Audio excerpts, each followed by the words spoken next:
அஸ்ஸலாமு அலைக்கும் வரஹ்மத்துல்லாஹி வபரகாத்துஹு. பிஸ்மில்லாஹிர் ரஹ்மானிர் ரஹீம்.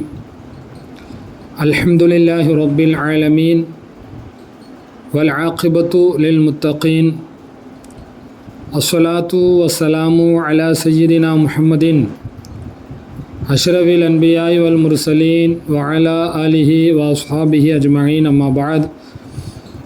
فقد قال الله تبارك وتعالى في كلامه القديم والفرقان الحميد بعد أعوذ بالله من الشيطان الرجيم بفضل بسم الله الرحمن الرحيم نحن نقص عليك أحسن القصص صدق الله العلي العظيم.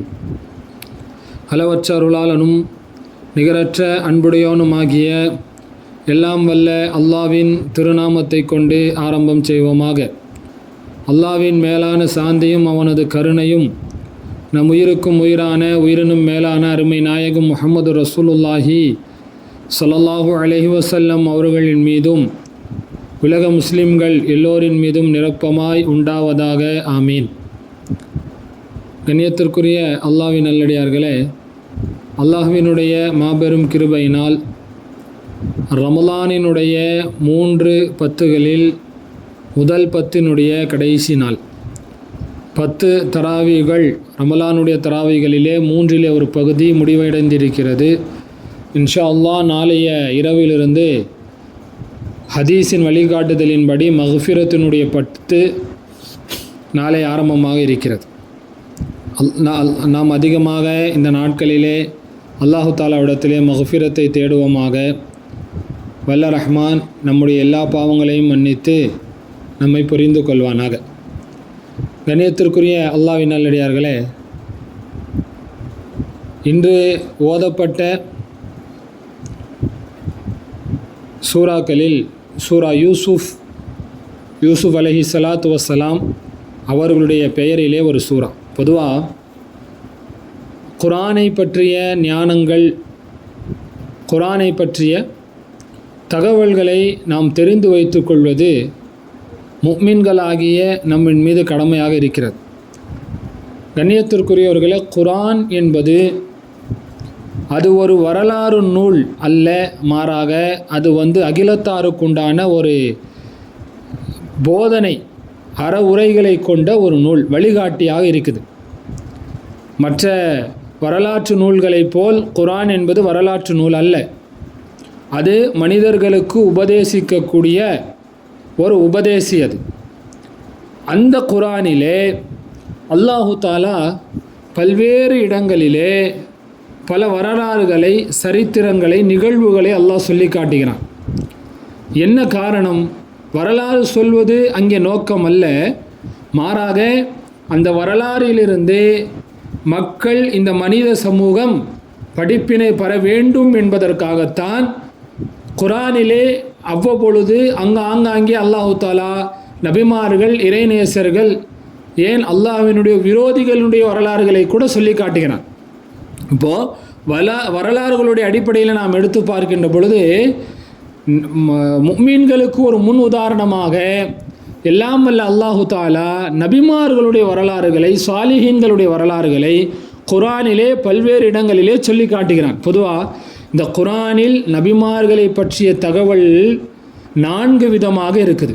குர்ஆனில் நபிமார்களுடைய தகவல்களை நீங்கள் பார்த்தோம்னா, நபிமார்களோடு இந்த குர்ஆனுடைய தொடர்புங்கிறது 4 வகையாக இருக்குது. ஒன்று, அந்த நபியினுடைய பெயரும் சொல்லப்பட்டிருக்கும், அந்த நபியினுடைய வரலாறும் சொல்லப்பட்டிருக்கும். இப்ராஹிம் அலைஹிஸ்ஸலாம், மூசா அலைஹிஸ்ஸலாம், இவங்க பேரும் குர்ஆனில் சொல்லப்பட்டிருக்கு, இவர்களுடைய வரலாறுகள், சம்பவங்களும் சொல்லப்பட்டிருக்கு. இரண்டாவது, அந்த நபியினுடைய பெயர் சொல்லப்பட்டிருக்கும், ஆனால் அந்த நபியை பற்றிய எந்த வரலாறும் சொல்லப்பட்டிருக்காது. உதாரணமாக ஜுல்கிஃபுல் அலைஹிஸ்ஸலாம், அல் யஸஉ அலைஹிஸ்ஸலாம், இவர்களுடைய பெயர்கள் எல்லாம் குர்ஆனில் சொல்லப்பட்டிருக்குது, ஆனால் இவர்களுடைய வரலாறுகள் சொல்லப்படவில்லை. மூன்றாவது, அந்த நபிமார்களுடைய பெயர் சொல்லப்பட்டிருக்காது, ஆனால் அந்த நபிமார்களுடைய வரலாறுகள், சம்பவங்கள் சொல்லப்பட்டிருக்கும். உதாரணமாக ஹஸரத் ஷம்வீல் அலைஹிஸ்ஸலாம், மூசா அலைஹிஸ்ஸலாமுக்கு பின்னால் பனு இஸ்ரவேலர்களை அனுப்பப்பட்ட ஷம்வீல் அலைஹிஸ்ஸலாமுடைய நிகழ்வு சூரா பக்ராவிலே சொல்லப்படுகிறது. அதே மாதிரி யூஷா இப்னு நூன் அலைஹிஸ்ஸலாம், மூசா அலைஹிஸ்ஸலாமுடைய சீடரான யூஷா இப்னு நூன் அலைஹிஸ்ஸலாம் அவர்கள், அதே மாதிரி சையதனா ஹிதுர் அலைஹிஸ்ஸலாம் அவர்கள், இவர்களுடைய வரலாறுகள் எல்லாம் குர்ஆனில் சொல்லப்பட்டிருக்கிறது. ஆனால் இவர்களுடைய பெயர் சொல்லப்படவில்லை. இது 3வது. 4வது, குர்ஆனில் அந்த நபிமாருடைய பெயரும் சொல்லப்பட்டிருக்காது, அந்த நபிமார்களுடைய வரலாறுகளும் சொல்லப்பட்டிருக்காது. இது நிறைய நபிமார்கள் ஸல்லல்லாஹு அலைஹி வஸல்லம் சொன்னாலும் இந்த உலகத்தில் 1,00,000க்கும் மேற்பட்ட நபிமார்கள் வந்தார்கள்னு சொல்லியிருக்காங்க. அப்போ 1,00,000க்கும் மேற்பட்ட நபிமாருடைய பெயரும் குர்ஆனில் இல்லை, அவருடைய வரலாறுகளும் இல்லை. சரி, இந்த அடிப்படையில் பார்க்கும் பொழுது குர்ஆனில் பெயரும் சொல்லப்பட்டு வரலாறும் சொல்லப்பட்ட நபிமார்களிலே முக்கியமானவர்கள் தான் சையதனா யூசுப் அலைஹிஸ்ஸலாம் அவர்கள். பொதுவாக குர்ஆனில் பெயரை சொல்லி வரலாறு சொல்லப்பட்ட நபிமார்கள் இருந்தாலும் கூட அவர்களுடைய பெயரில் சூறாக்கள் இல்லை. உதாரணமாக மூசா அலைஹிஸ்ஸலாம், ஈசா அலைஹிஸ்ஸலாம் இவருடைய பெயரும் வரலாறும் சொல்லப்பட்டிருக்கு. ஆனால் இவங்க பெயரில் சூறாக்கள் இல்லை. இப்போ இப்ராஹிம் அலைஹிஸ்ஸலாம், ஹூத் அலைஹிஸ்ஸலாம், யூனுஸ் அலைஹிஸ்ஸலாம் இவர்களுடைய பெயர் சொல்லப்பட்டிருக்கு, வரலாறும் சொல்லப்பட்டிருக்கு. இந்த அடிப்படையிலே தான் யூசுப் அலைஹிஸ்ஸலாமுடைய வரலாறும். ஆனால் மற்ற நபிமார்களுடைய வரலாற்றை காட்டிலும் யூசுப் அலைஹிஸ்ஸலாம் அவருடைய வரலாறுக்கு என்ன ஒரு தனி சிறப்பு அப்படின்னா, மற்ற நபிமாருடைய வரலாறுகள் எல்லாம் குர்ஆனில் பல்வேறு இடங்களில் பல்வேறு தரப்புகளில் பிரித்து பிரித்து சொல்லப்பட்டிருக்கும். இப்போ சூரா இப்ராஹிமில் இப்ராஹிம் அலைஹிஸ்ஸலாமுடைய வரலாறு மொத்தம் சொல்லப்படவில்லை. சூரா ஹூதில் ஹூத் அலைஹிஸ்ஸலாமுடைய வரலாறு மொத்தம் சொல்லப்படலை.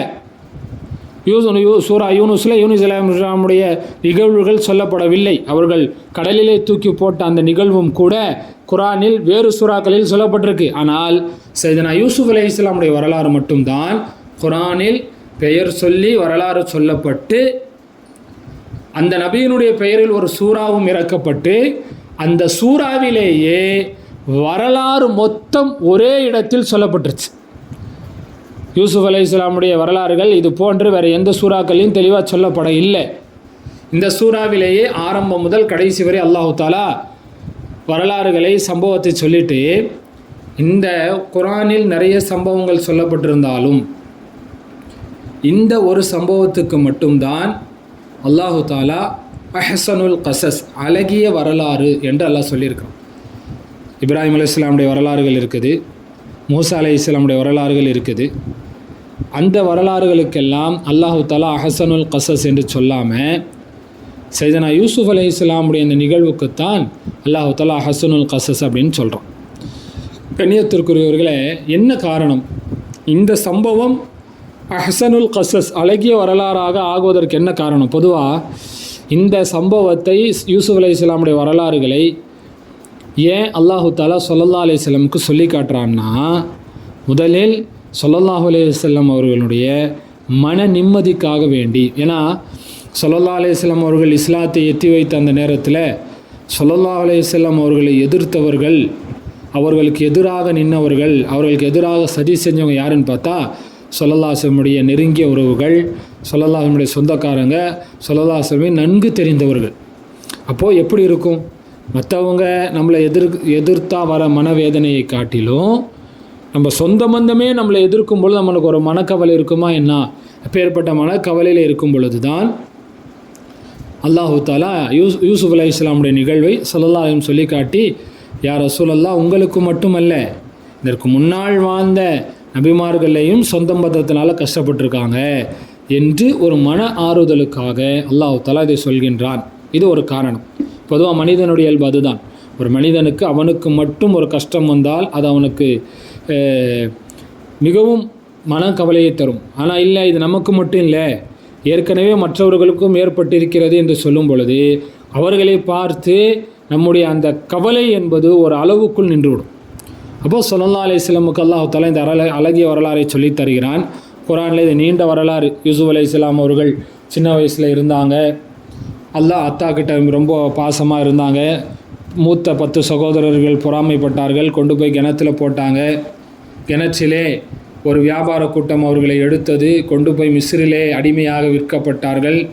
அவர்களை மிஸ்ர நாட்டினுடைய அமைச்சராக இருந்தவர் அவரை வாங்கி தன்னுடைய வீட்டிலே மகனுடைய ஸ்தானத்தில் அடிமை போல் இல்லாமல் மகனுடைய ஸ்தானத்தில் வைத்து வளர்த்தார்கள். வளர்ந்து வரும் நேரத்திலே இந்த வீட்டின் எஜமானியோடு ஒரு சின்ன தகராறு யூசுப் அலைஹிஸ்ஸலாமுக்கும் அந்த அம்மாவுக்கும் மத்தியில் ஒரு சின்ன சம்பவம் நடக்கிறது. அதில் யூசுப் அலைஹிஸ்ஸலாம் அவர்கள் தன்னை தற்காத்து கொண்டு கடைசியில் சிறைச்சாலைக்கு போனாங்க. சிறைச்சாலையில் போய் இஸ்லாத்தை எத்தி வைத்தார்கள். கடைசியிலே அல்லாஹ் தஆலா யூசுப் அலைஹிஸ்ஸலாமை வெளியாக்க வேண்டும், விடுதலை செய்ய வேண்டும் என்று நாடி அந்த நாட்டு மன்னனுக்கு ஒரு அழகிய கனவை போடுகிறான். ஒரு அற்புதமான ஆச்சரியமான கனவை போடுறான். அதுக்கு யூசுப் அலைஹிஸ்ஸலாம் அழகான பதில் சொன்ன உடனே ஜெயிலேருந்து வெளியில் வராங்க. வந்து அந்த நாட்டினுடைய உணவுத்துறை அமைச்சர் ஆகுறாங்க. கடைசியில் உலகம் எங்கும் பல்வேறு இடங்களிலே பஞ்சம் வரும்பொழுது மிஸ்ரு மட்டும் இந்த பஞ்சத்திலே மாட்டிக்கொள்ளாமல் யூசுப் அலைஹிஸ்ஸலாம் சொன்ன அந்த வழிமுறையின் அடிப்படையில் அவர்கள் காட்டிய அந்த வழிகாட்டுதலை பின்பற்றியதனால பஞ்சமில்லாமல் இருக்கும் பொழுது பல்வேறு நாடுகள்லேருந்து யூசுப் அலைஹிஸ்ஸலாம்கிட்ட தானியங்களை பெறுவதற்கு வரும் பொழுதுதான் தன்னை சிறு வயதிலே தனக்கு அனிதம் இழைத்த தன் சகோதரர்களும் வருகிறார்கள். யூசுப் அலைஹிஸ்ஸலாம் அவர்களை பழிவாங்காமல் அவர்களை மன்னித்து உபகாரம் செய்து கடைசியில் எல்லோரும் ஒன்றாக சேர்ந்து கனான், பலஸ்தீனுக்கு பக்கத்தில் இருக்கக்கூடிய கனானிலே இருந்தவர்கள் மிஸ்ரிலே வந்து பனி இஸ்ரவேலர்களாக உருவாகிய வரலாறு. இது யூசுப் அலைஹிஸ்ஸலாமுடைய வரலாறில் ரொம்ப சுருக்கத்திலேயும் சுருக்கம்.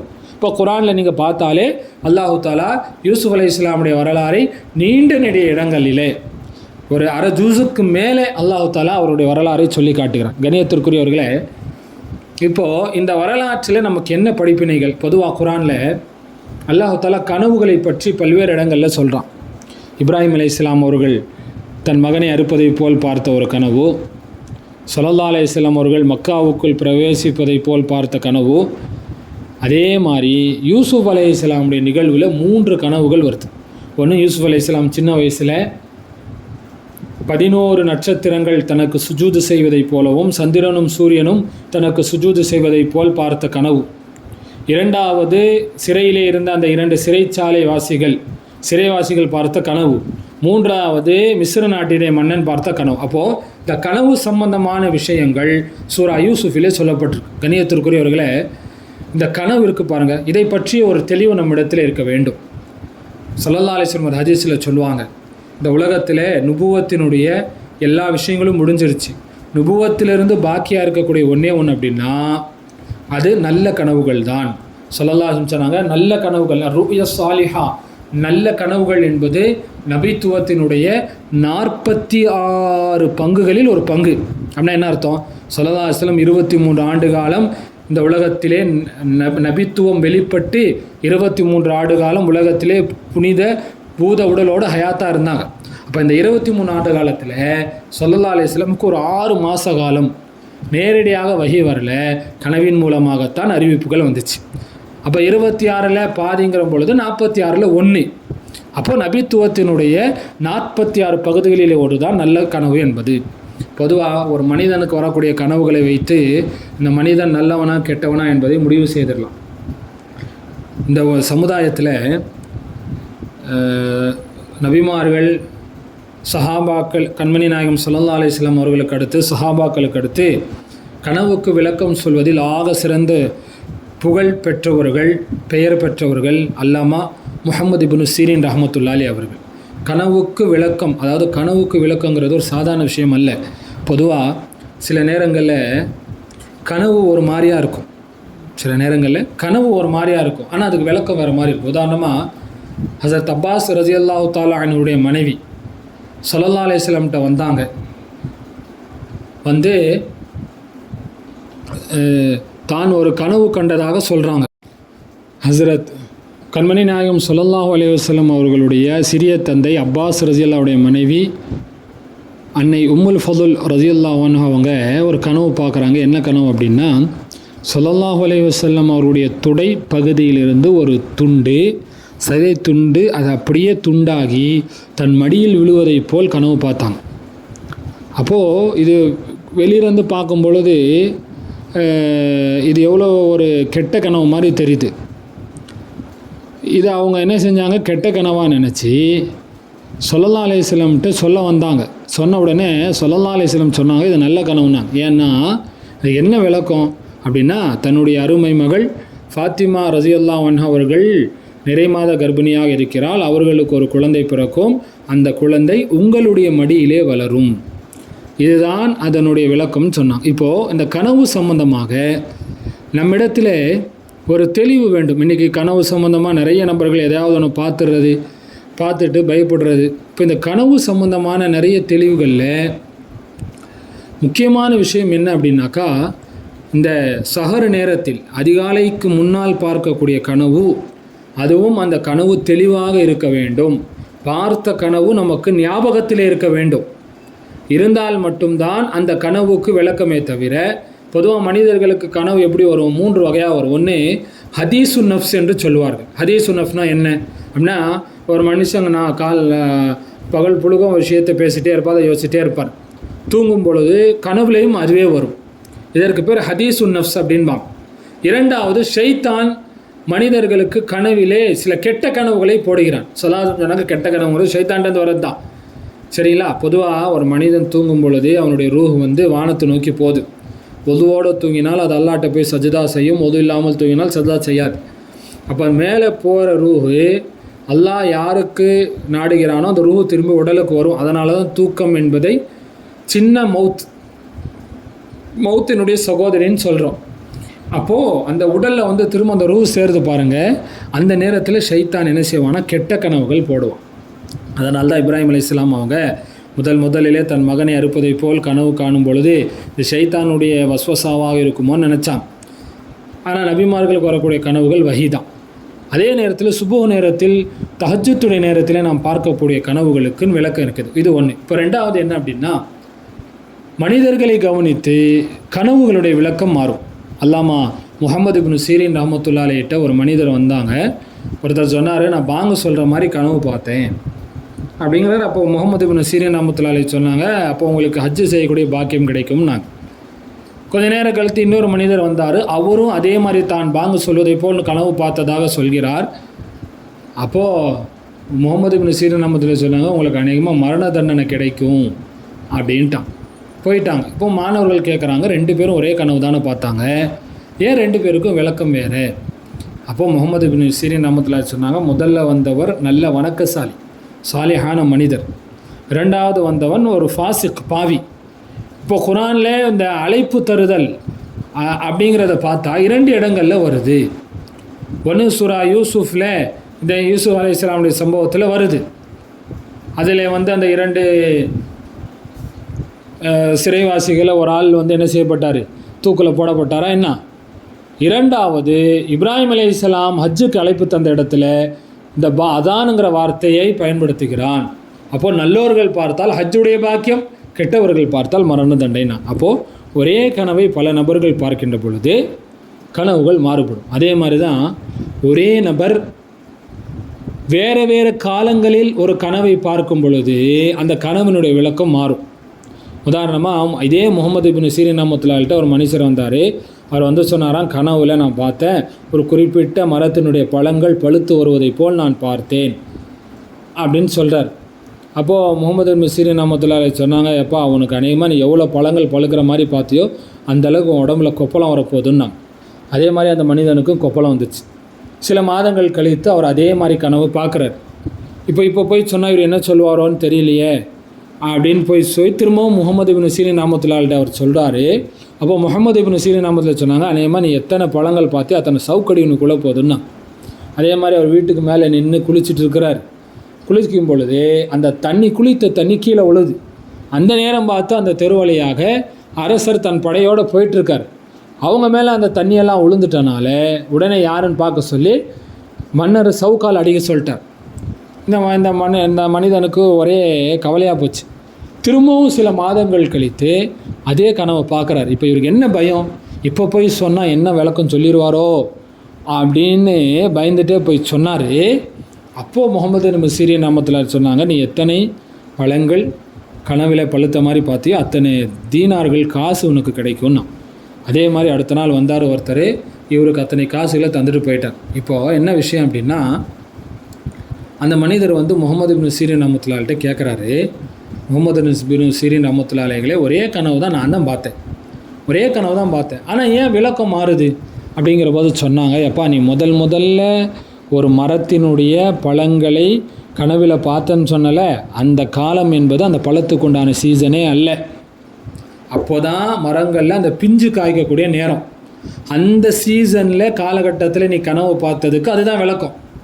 நீ 2வது தடவை பார்த்தப்பார், அப்போவும் அது பழுக்கலை, காயாக தான் இருக்குது, அதனால் அதுக்கு அந்த விளக்கம்.